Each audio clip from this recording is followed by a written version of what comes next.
All right. So it is Wednesday, and tonight at 9 p.m., the president is going to have an announcement on the Iran war. There's been a lot of Twitter back and forth about potential ceasefire, troop buildups, potential ground invasion, and that getting walked back, then a timeline of 2 to 3 weeks. But it's all complete nonsense until we actually see what's going to happen. As I've mentioned many times, the president is good at using Twitter to manipulate the financial markets, which is another reason why the announcement's at 9 p.m. tonight instead of 9 a.m. in the morning or throughout the day. Probably going to leak what he's going to say to people he knows and insiders so they can make some money off the potential reactions of the market for what he has to say.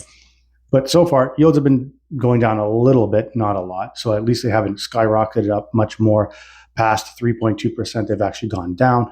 Now, that's not going to change your fixed rates at all yet. So we have to have a consistent downtrend for a while. Oil is now stuck at about $100 a barrel, kind of hopping around there.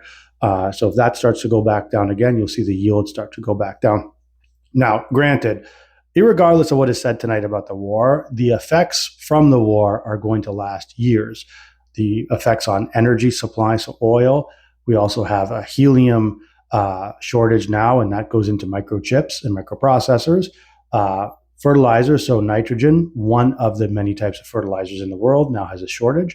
So that will end up in our food prices, but also the oil prices will end up in everything because diesel is used to move all products around the world.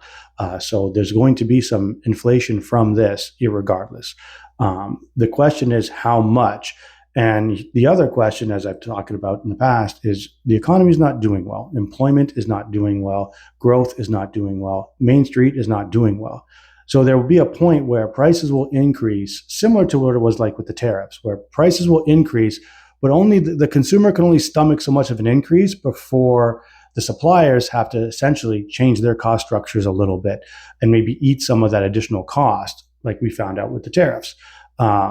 And what happens when they start eating costs or basically tightening the ship, they end up causing more unemployment. They will look at releasing human capital back out because that's a cost that they can always cut. They can find some operational efficiency way.